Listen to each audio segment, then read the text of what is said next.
जीवनाचे सर्व प्लॅन एका क्षणामध्ये रद्द करण्याची ताकद ठेवणारा महारथी म्हणजे मृत्यू. सर्व प्लॅन एका क्षणामध्ये थांबतात ना.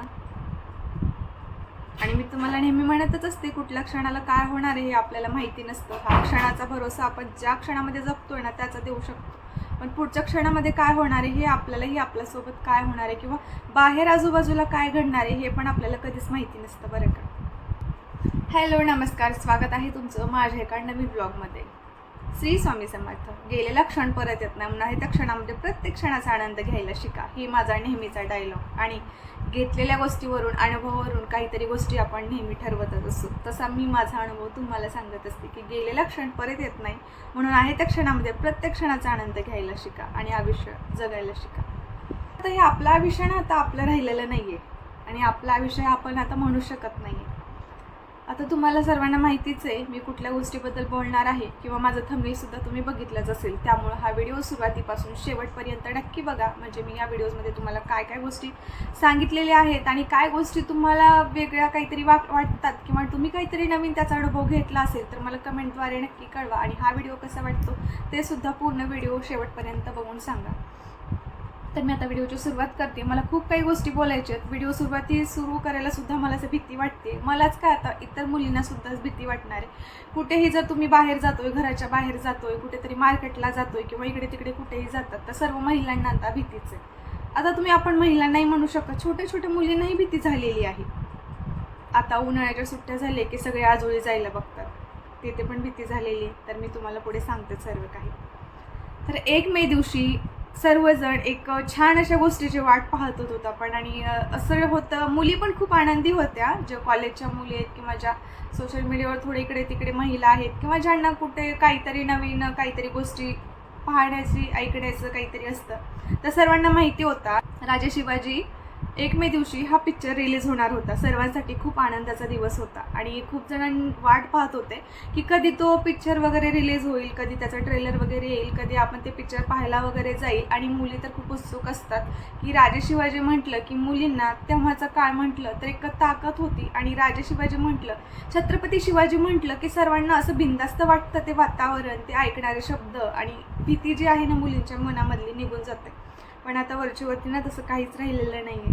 मेन गोष्टी आपण आपल्या व्हिडिओमध्ये सांगूयात. तुम्हाला सर्वात महत्त्वाचं सांगायचं, खूप आनंदी होतो आम्ही पण. राजे शिवाजी हा चित्रपट म्हणजे हा पिक्चर 1 मेला रिलीज होणार आहे. आणि खूप जण म्हणजे मुलं पण असं खूप हे असतात की छत्रपती शिवाजी महाराजांचे लुक वगैरे पाहण्यासाठी, त्यांच्यासारखं काहीतरी नवीन शिकण्यासाठी, हे करण्यासाठी. छान छान छोट्या छोट्या मुलींनासुद्धा खूप काही कळतं, बरं का. आणि सर्वात महत्त्वाचं, तो सगळ्यांसाठी आनंदाचा दिवस होता, कारण यूट्यूबवरती इकडे तिकडे व्हिडिओज येत होते आणि टी व्हीमध्ये सुद्धा सांगितलं जायचं की आता हा चित्रपट येणार आहे, 1 मेला येणार आहे, ते येणार आहे वगैरे. या आनंदामध्ये, हे सगळं पाहण्यामध्ये सगळेजण आनंदी होते. पण सर्वात महत्त्वाचं त्या दिवशी काय झालं माहिती का? जे गोष्ट नाही घडायला पाहिजे ना, जे छत्रपती शिवाजी महाराज ज्या गोष्टीच्या विरोधामध्ये होते ना, तेच गोष्ट त्या दिवशी घडली आणि कोणीच काहीच नाही करू शकलं त्या दिवशी. तर 1 मे दिवशी फक्त राजे छत्रपती शिवाजी महाराज हा पिक्चर रिलीज झाला नाही आहे, हा पिक्चर थिएटरला आलेला नाही आहे. याच्यापेक्षा विरुद्ध न घडणारी गोष्ट त्या दिवशी घडलेली आहे. आपण जे गोष्ट घडली त्याच नराधामाबद्दल आज बोलणार आहोत. भोरच्या 65 वर्षीय नराधाम, त्याबद्दल आपण आज इथे बोलणार आहोत. त्याचा इतिहास, त्याच्या घडलेल्या गोष्टी, त्यानं केलेले कारनामे, त्याच्याबद्दल आपण इथे बोलणार आहोत. आणि एकदम ना असं अंगाला काटा येईल अशा काही गोष्टी झालेल्या आहेत. तुम्ही सर्व तर इकडे तिकडे व्हिडिओज पाहिलाच असाल, पण असं पण वाटतं की प्रत्येकाचे व्हिडिओज प्रत्येक लोकांपर्यंत पोहोचवावे असं वाटतं. की आता जसं की मी यूट्यूबर आहे, मी वगैरे व्हिडिओज वगैरे बनवते, तर असं वाटतं की माझ्या व्हिडिओमधून पण कोणापर्यंत तरी काहीतरी घटना जी आहे ते पोहोचली पाहिजे, जे तिथून नाही पोहोचली ती इथून पोहोचली पाहिजे. त्याच्यामुळे मी हे व्हिडिओज बनवत आहे. आत्ता सध्या हे झालंय ना, कोण किती वयाचा आहे, कोण कोणावर काय करू शकतं, काही नाही, हे आपण काहीच सांगू शकत नाही. आपल्या आजोबाच्या वयावरती आपल्याला विश्वास ठेवता येत नाही, आपल्या बापाच्या वयावरती आपल्याला विश्वास ठेवता येत नाही, आपल्या भावाच्या वयावरती आपल्याला विश्वास ठेवता येत नाही, किंवा आपल्यापेक्षा लहान असणाऱ्या मुलावर पण आपल्याला विश्वास ठेवता येत नाही. आजकाल कोणावरही विश्वास ठेवायचं काहीच राहिलं नाही आहे. पहिलं कसं होतं की जा, तुझे आजोबा आहेत, बाहेर फिरून ये, जा, ते तुझे काका आहेत, जा फिरून ये. आता आजकाल ना सख्या सुद्धा नात्यावरती विश्वास ठेवायचा राहिलं नाही आहे. असंच काहीतरी कायम फसणारी गोष्ट ह्या नराधामाने केलेली आहे. तर काळी चिरेल हृदय पिवळटून टाकेल अशीच घटना भोर तालुक्यातील नसरापूर इथे घडलेली आहे. तिथली एक मुलगी होती, आजोळी आलेली होती. ते 3.5 ते 4 वर्षाची ती मुलगी होती. आणि दुपारची वेळ म्हटलं की 3:30-4चा हा टायमिंग होता आणि 3.5-4 वर्षाचीच ती मुलगी होती बरं का. दुपारचा टायमिंग होता. दुपारचं टायमिंग म्हटलं की गावातलं वातावरण किती शांत आणि म्हणजे खूप हे असतं की सकाळी जे लोक गावाकडे शेताकडे जायचे वगैरे ते जातात. जे लेडीज वगैरे काही असतात ते घरी राहिलेले असतात. मुलं वगैरे बाहेर अंगणामध्ये वगैरे खेळायलेले असतात आणि प्रत्येक लेडीज हे प्रत्येक आपापल्या कामामध्ये असतं. तसं तर प्रत्येक लेडीज आपल्या बाळावरती लक्ष ठेवतच असते. आपल्या घरामध्ये लहान लेकरं किती आहेत, काय करतात याच्यावरती नेहमी लक्ष ठेवत असतात. पण सांगता येत नाही ना की 5 मिनिटाच्या गोष्टीमध्ये 5-10 मिनिटाच्या गोष्टीमध्ये अशी काही घटना घडणार आहे ना की जे काय मुलगी ती आहे ना 3.5-4 वर्षाची की ते 5-10 मिनिटं जर गायब होणार आहे आणि ती फॅमिलीतूनही गायब होणार आहे असं आपल्याला कधीच वाटत नसतं. पण अशीच काही घटना झालेली आहे बरं का. तर एक 65 वर्षाचा नराधाम दुपारच्या वेळी असंच भटकत नेहमी गावामध्ये फिरत असतो आणि त्याला 20 वर्षाच्या अगोदर पण ना त्याने अशीच एक घटना केलेली होती. एका लेडीजसोबत ना असंच अत्याचार वगैरे केलेले होते. तर त्याला गावातून हाकलून लावलेलं होतं. काही वेळ त्याला 1-2 वेळ जेलमध्ये सुद्धा घातलेलं होतं. पण त्याच्या जो व्यक्ती एकदा दोनदा चुकीचा वागलेला असतो ना ते व्यक्ती कधी सुधरत नाही. आपल्याला वाटतो तो व्यक्ती सुधारलेला आहे पण तो व्यक्ती कधी सुधारलेला नसतो. उलट त्या व्यक्तीपासून आपल्याला सावध राहायची खूप गरज असते. 20 वर्षापूर्वी त्याला गावातून काढलेलं होतं आणि तसंच कोयत्याने काहीतरी वार केला होता. त्यानं एका लेडीजवरती असंच अत्याचार केला होता. एक लेडीज एका घरामध्ये एकटीच होती तर मागून जाऊन तिला वार केला होता. तिच्यासोबत जबरदस्ती वगैरे केलं होतं. ती नाही असं बोलत होती कुठल्याही गोष्टीसाठी तर तिच्यावर जबरदस्ती वगैरे केलं. तिला कोयत्याने वार केलं, रक्ताने सगळं घुंबाळ वगैरे केलं तर त्याला जेलमध्ये घातलं. त्यानंतर त्याच्या फॅमिलीनेच त्याला सोडून वगैरे आणलं आणि फॅमिलीमध्ये असा नाही आहे की त्याला आई नाही आहे किंवा बहीण नाही आहे किंवा बायको नाही आहे. सर्वात महत्त्वाचं सांगायचं म्हणजे त्याला 7 मुली आहेत आणि त्याला 8वा मुलगा आहे. असं म्हणतो ना की कुठल्याही गोष्टीचं मुलीचं दुःख त्याचा बाप समजू शकत असतो वगैरे तर असं काही नाही आहे. त्याला स्वतःला 7 मुली आहेत आणि 7 मुलींना पण लेकी वगैरे आहेत म्हणजे पुढं नाती वगैरे आहेत त्याला सगळे आहेत. पण स्वतःच्या मुलीसुद्धा बाप म्हणून त्याच्या घरी यायला भ्यायच्या, स्वतःच्या नातीसुद्धा त्यांनी तिथं पाठवण्यासाठी भ्यायचं. पण शेवटी बायको होती ना त्यानं गुन्हा केल्यानंतरही त्याचे गुन्हे प्रत्येक वेळेस लपवून ठेवण्यात आले. स्वतःच्या मुलीवरती पण त्यानं तसे काही चुकीच्या गोष्टी करण्याचा प्रयत्न केला होता. तर स्वतःच्या मुलीनंही त्यांचं माहेर वगैरे सोडलं. स्वतःच्या मुलीसुद्धा आईपासून तुटून गेल्या, बापापासून तुटून गेल्या.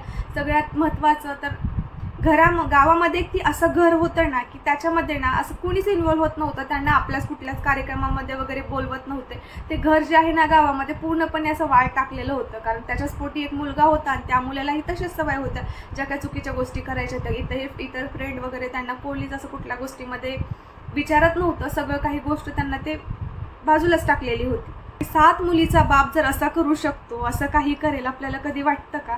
तर अशा काही गुणधर्म म्हणतात ना ते बापामधले मुलामधले येतात. तर जसं की आता बापाला वगैरे गावामध्ये भ्यायचे ना दुपारच्या वेळी जर एकट्या स्त्रिया वगैरे गावामध्ये राहिले ना तर त्या गावातले प्रत्येकजण भ्यायचे की तो व्यक्ती तसा आहे असा आहे म्हणून प्रत्येकजण कुठलीही स्त्री मुलगी गावामध्ये एकटी राहण्यासाठी घाबरायची आणि सतत त्या व्यक्तीपासून सावध राहत होती. अशीच एक घटना आहे की दुपारी ती मुलगी वगैरे अंगणामध्ये खेळत होती आणि असं म्हणतात की ते भाऊकीतलाच होता, भावाचीच मुलगी वगैरे होती.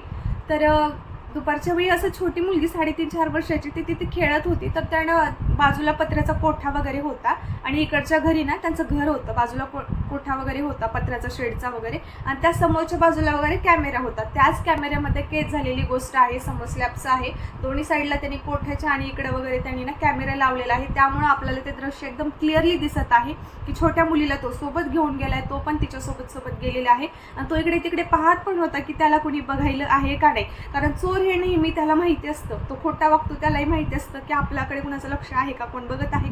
चोरालाही माहिती असतं की आपण चोरी करायला जातोय म्हणजे कोणाचं लक्ष आपल्याकडे आहे का हे नेहमी लक्षातच ठेवत असतं. पण कितीही हुशारीने तुम्ही काही गोष्टी करायला गेलं ना ते खोटं असतं आणि चोरी ते चोरी असते. ते कितीही काही झालं ते सत्य बाहेर आल्याशिवाय कधीच राहत नाही.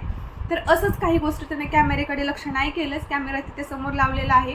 3:30-4च्या टायमिंगमध्ये तो समोर म्हणजे बाळ आलं ते 3.5-4 वर्षाची मुलगी म्हणलं ना ते समोर आली. तिला बोललं चल गोठ्यामधले तुला वासरू वगैरे दाखवून आणतो. लहान मुलांना कसं असतं खेळणी द्या, चॉकलेट द्या किंवा काहीतरी प्राण्यांचं पक्ष्यांचं वगैरे थोडंसं हे करत नाही ते लगेच येऊन जातं. त्यांना किती आपण शिकवलं ना की कोणाचं काही घेऊ नका, कोणाकडे जाऊ नका, तरी लहान मुलांच्या डोक्यामध्ये ते लवकर बसत नाही आणि ज्या गोष्टी नाही करायच्या ते करतात आणि त्यांनाही असं वाटत नाही की म्हणजे आता दररोज त्या व्यक्तीला त्याने जर बघत असेल तर असं अनोळखी जर व्यक्ती एखादी वेळेस आली समोर तर आपण काय म्हणतो, म्हणजे आपण शिकवलेलं असतं की अनोळखी व्यक्तीकडनं चॉकलेट वगैरे असं काही घेऊ नकोस, समोर वगैरे जाऊ नकोस, एवढ्या गोष्टी आपण आपल्या लहान मुलांना शिकवत असतो. पण जे आपल्या डेली समोर बघणारे व्यक्ती काका आजोबाच्या वयाची जे आहे ती असं करतील, तिला कधी वाटलंच नाही. मग त्याने गोठ्यामध्ये वासरू दाखवण्यासाठी तिला जे घेऊन गेलं, तिच्यावरती अत्याचार केलं, ज्या काही गोष्टी करायला नाही पाहिजे होत्या त्या केल्या, आणि आवाज येऊ नये म्हणून, मुलीचा तोंडातून आवाज येऊ नये म्हणून दुपारच्या शांत वेळामध्ये त्याने केलं. आणि घरं जे होते थोडं दूर दूर होते आणि कोटा थोडासा सेंटरमध्ये होता. तर त्या कोठ्याच्या समोर बाजूला कॅमेरा होता, पूर्णपणे क्लिअरली घरातून घेतल्यापासून इकडे जाईपर्यंत सगळं दिसत आहे. पण नंतर पत्र्याचं शेड आहे ना, त्याच्यानंतरचं जे काय आहे ते कॅमेऱ्यामध्ये तिथं आलं नाही. तोंडाला तिच्या तोंड दाबून वगैरे तिला मारलं, जे काय अत्याचार करायचे त्यानं केलं. आणि त्याला सर्वात महत्त्वाचं असं वाटलं की आता हे नेऊन कुठेतरी काय करायचं, त्यापेक्षा ना त्याने अतिहुशारीनं इतकं हे लावणं की कोट्याच्या समोर कसं असतं की आपण गाईचं म्हशीचं वगैरे शेण वगैरे काय जे काही कचरा वगैरे आहे जमा करतो, आणि कोट्याच्या समोर त्याला उखंड म्हणतात गावाकडे, ती उखंड टाईप वगैरे असं ते बनवलेलं होतं तिथं. तर त्यानं ते उखंड खोदून थोडंसं सेंटरमध्ये पूर्ण तिला घातले, आणि वरून शेण वगैरे जे काही कचरा वगैरे आहे ना पूर्णपणे ते तसा टाकलेला होता. मग काही वेळानंतर सगळेजण शोधायला लागले की मुलगी इथंच खेळत होती, नाहीये वगैरे. मग आजूबाजूला वगैरे सगळं इकडे तिकडे पाहिले. मग सर्वात अगोदर कसं होतं की जे संशयास्पद व्यक्ती आहे की त्या व्यक्तीने अगोदर असं केले, आपल्याला जर त्याच्यावरती संशय येतो ना की आपण अगोदर बघतो की ही व्यक्ती असं करू शकते, ह्या व्यक्तीनं तर नाही केलं असेल ना, लगेच डोक्यामध्ये आपलं कॅच होतं की त्या व्यक्तीने तर तसं केले नसेल ना, ती व्यक्ती तर इथं दिसत नाही, त्या व्यक्तीने ते स्वतः तसं केलं. आणि ते व्यक्ती कोणालाच तिथे काही क्षण दिसलीच नाही. तर त्या व्यक्तीने ते तसं केलं, काही क्षण ती व्यक्ती दिसलीच नाही. मग पहिला आपण डाऊट, ज्याच्यावरती आपल्याला अगोदर डाऊट आलेला असतो, ज्याने आपल्याला विश्वासघात केलेला असतो, जो अगोदर खोटा वागलेला असतो, किंवा ज्या काही गोष्टी झालेल्या असतात चुकीच्या नजरियाने आपण त्याला बघत असतो आणि ते चुकीच्याच नजरियाने राहत असतं. तर त्यांनी सगळ्यांनी शोधण्याचा प्रयत्न केला की म्हणजे काय करायचं. तो लहान मुली वगैरे प्रत्येक वेळेस असला ना त्यांच्याजवळ जाऊन बोलण्याचा प्रयत्न करायचा, त्यांच्याजवळ जाऊन खेळण्याचा प्रयत्न करायचा. आणि जेव्हा पण ते लहान मुलींजवळ वगैरे खेळायचा बोलायचा ना, तेव्हा ज्या तिचे आई वगैरे आहेत, बाबा वगैरे आहेत मुलीचे, ते कधीच म्हणजे त्याला आपल्या लेकराजवळ येऊ देत नव्हते. प्रत्येक वेळेस तो समोर दिसला की ते लेकराला त्याच्या स्वतःच्या बाजूला करायचे, आणि तो सतत असं एकटक वगैरे बघत राहायचा वेड्यासारखं. थोडंसं आता दिसताना त्याचा चेहरा पण तुम्ही बघत असाल, इकडे तिकडे व्हिडिओ तेवढे व्हायरलच आहेत ना, असं म्हणजे भीती वाटेल असा त्याचा चेहरा आहे. असं मयाळू दयाळू ज्या टाईपमध्ये वगैरे असतात ना, त्या लोकांवरती पण नाही विश्वास ठेवायला पाहिजे. पण बघताच एक घाबरटी म्हणजे भीती देणाऱ्या अंगामध्ये हा चेहरा होता. नजरेमध्येच बघितलं तर भीती वाटेल आपल्याला, हा तसा चेहरा आहे. तर त्याच्यामुळे सगळेजण सावध राहत होते. पण शेवटी म्हणतात ना, ते होणारी होतच असते, आणि योग्य वेळ कोणाला काही चुकत नाही. तर त्या बिचाऱ्या मुलीचं काहीच त्याच्यामध्ये म्हणजे हे नव्हतं. आता मी व्हिडिओ खूप मोठा घेऊन गेली तर पुढं होईल, पण मेन मुद्दे तुम्हाला सांगितले, त्याच्या फॅमिलीबद्दल, त्याच्याबद्दल वगैरे सगळ्या काही गोष्टी. आणि गावातलं हेच आहे की त्याच्या व्यक्तीला आहे फाशीची शिक्षा झाली पाहिजे, त्याला डायरेक्टली म्हणजे जगातून संपवलं पाहिजे, किंवा लोकांच्या हवाले वगैरे केलं पाहिजे. तर मलाही किंवा आपल्या सगळ्यांनाही तसंच वाटतं. जे थोडा नराधाम असा वागू शकतो, अगोदर त्याने एका लेडीजला तसं केलं, किंवा सेकंड आता ह्या बाळाला असं झालेलं आहे, याचा काय भरवसा आहे. ते लोकंसुद्धा गावातले हेच म्हणतात की त्याला जर परत तुम्ही सोडलं, गावामध्ये आलं की आमच्या मुली वगैरे दुपारच्या वेळी घरी एकट्या असतात, लेडीज एकट्या असतात, आमच्या आई बहिणी एकट्या असतात, तर त्यांना जर नंतर काही प्रॉब्लेम नाही होणार ह्याची हमी कोण देणार आहे. त्यापेक्षा त्यांना जर विचारलं त्या गावातल्याला की तुम्हाला म्हणजे काय वाटतं पुढं, तर ते बोलतात की ती व्यक्ती तर गावामध्ये नकोच आहे, पण ही घर पण गावामध्ये नको आहे, कारण त्यांना आहे 7 मुली, त्यांचा काही विषय नाही आहे. पण पुढं त्यांच्या मुलापासून पण आम्हाला धोकाच आहे, त्या फॅमिलीपासून पण आम्हाला धोकाच आहे. हे घर आमच्या गावामध्ये नको आहे. हे मागणी आता त्या गावातले लोक करतात, पण माहिती नाही पुढं काय होईल. आणि त्या व्यक्तीला जर म्हटलं तर डायरेक्टली फाशीची शिक्षा झाली पाहिजे, आणि खूप मोठी सजा त्याला भेटली पाहिजे असं सर्वांना वाटतं. आता त्यांना त्या गावातल्याला तसं वाटतं, तर अख्ख्या महाराष्ट्राला तर तसं वाटायला लागले. आणि ज्याला असं खूप वाईट वाटतं, प्रत्येकाला वाईट वाटायला पाहिजे गोष्ट, कारण ही वाईट आहे. आणि जो काही वाईट स्वतः वागतो ना दुसऱ्यांसोबत, त्याला कधीच वाईट वाटत नाही बरं का. आता सर्वात महत्त्वाचं, त्याने लेडीजसोबत तर तसं केलं, मुलीसोबत तर तसं केलं, तर त्यानं कुठल्या प्राण्या पक्षालाही सोडलं नाही. डिटेलमध्ये तुम्ही इकडे तिकडे व्हिडिओज पाहिला असेल, त्या शेळ्या असू देत, कोंबड्या असू देत, त्यांच्यासोबत पण त्यांना अत्याचार केलेला आहे. या पण गोष्टी खूप पुढे आलेल्या आहेत. काय होतं, जो काही चोरी करतो किंवा ज्या काही गोष्टी एखादी व्यक्ती करतो ना, त्याचं मागचं सगळं काही पुढे येत असतं. तर तशाच काहीतरी गोष्टी त्याच्यामध्ये आलेल्या आहेत की शेतामध्ये जेव्हा पण तो एकटा वगैरे असायचा, कोंबड्या किंवा म्हणजे शेळ्या वगैरे सगळं काही असायचं, तर तो तेव्हा त्यांच्यासोबतही अत्याचार वगैरे करायचं. किती विचित्र वाटतं ना सगळं हे काय ऐकायला, की एक माणूस म्हणून एक प्राणी पक्षाला सुद्धा सोडत नाही, तर तो माणूस कसला म्हणायचा. एकदम जनावर टाईपचा हा माणूस म्हणावा लागेल त्याला, जनावरी माणूस. असं त्याला आपण नाव देऊ शकतो. जर प्राणी पक्षाचीही कीव करत नाही ती व्यक्ती, तर माणसाची काय कीव करू शकते ना. आणि खरंच आता म्हणतात ते लोक मागणी मागतात की आमच्या गावामध्ये हे घर नको आहे, तर बरोबर आहे त्यांचं. खरंच अशाच काहीतरी गोष्टी झालेल्या पाहिजे.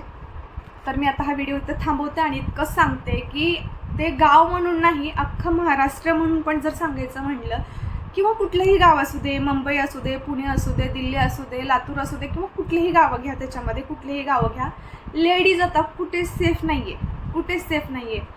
घराच्या बाहेर बिनधास्त पडू शकत नाही आहे, कॉलेजला बिनधास्त जाऊ शकत नाही आहे, शाळेला बिनधास्त जाऊ शकत नाही आहे, किंवा जे काही तिचं काम करते तिथे एकदम बिनधास्त जाऊ शकत नाही आहे, किंवा घरामध्ये पण जर राहिली तरी ते सेफ नाही आहे. कधीच कोणावरती काहीच विश्वास नाही ठेवू शकत आहे. आज इकडची गोष्ट या कानाने ऐकली ना, दुसऱ्या सेकंदाला म्हणजे दुसऱ्या मिनिटाला किंवा दुसऱ्या तासांना कुठेतरी काहीतरी ऐकायला भेटत आहे की कुठेतरी काहीतरी झालं आहे म्हणून. सध्या तर असंच झालं आहे. थोडंसं शांत वातावरण झालं म्हणलं ना की काही काळाने कुठलं काहीतरी आपल्याला ऐकायला भेटतं, म्हणजे भेटतं. हे तर मी माझे अनुभव घेतले. खरंच तुम्हाला काय वाटतं खाली कमेंटमध्ये नक्की सांगा. आणि हा व्हिडिओ पण कसा वाटतो हे पण सांगा. मला वाटतं लेडीज आता कुठे सेफ नाही आहे. तर ते प्रकरण म्हणजे ज्या काही गोष्टी झालेल्या आहेत ना, असं वाटतं ना लेडीजला आता की सगळीकडे भीती निर्माण झाली आहे. बघण्याची दृष्टिकोन त्यांची भीतीनेच आहे. तर जे काही ही सेवा असते किंवा ज्या काही गोष्टी असतात ना, लाडकी बहीण, हे ते योजना वगैरे, म्हणजे जे काही योजना काढतात ना मुलींसाठी वगैरे, तर ह्या योजनेची काहीच गरज नाही आहे. खरं तर लाडक्या बहिणी ही योजनाची काहीच गरज नाही आहे. योजना एक अशी पाहिजे ना की जो चुकीच्या नजरेने स्त्रीला बघेल, जो चुकीच्या नजरेने स्त्रीपर्यंत पोहोचतो, जो स्त्रीला त्रास देतो, जो स्त्रीकडे बघण्याची नजरिया वेगळी ठेवतो, जो अशा काही गोष्टी करतोय ना, त्यांच्याकडे जास्त फोकस केलं पाहिजे. सध्या ही खूप महत्त्वाचं आहे. असल्या योजनेने तुमचे 4 पैसे घेऊन जर अशा स्त्रींचे, चांगल्या मुलींचे जर असले स्त्रियांचे जर जीव जाते, तर तुमच्या कुठल्याच योजना कुठल्याच महत्त्वाच्या नाही आहेत. आजकाल सगळीकडे तेच चाललं आहे की आम्हाला लाडकी बहीण ही योजना नको आहे, आम्हाला सेफ्टीची योजना पाहिजे, लेडीज हे सेफ पाहिजे. लेडीज कुठं सेफ नाही आहे. तर खरंच मलाही तेच वाटतं. तर मी हा व्हिडिओ इथेच संपवते आणि इथे स्टॉप करते. हा व्हिडिओ कसा वाटतो खाली कमेंटमध्ये नक्की सांगा. तर भेटूयात पुन्हा अशाच एक छान आणि नवीन व्हिडिओमध्ये. तोपर्यंत बाय, टेक केअर, काळजी घ्या, सुरक्षित राहा, सावध राहा आणि सर्वात महत्त्वाचं माणसं ओळखायला शिका. बस इतकंच बोलेल मी आता.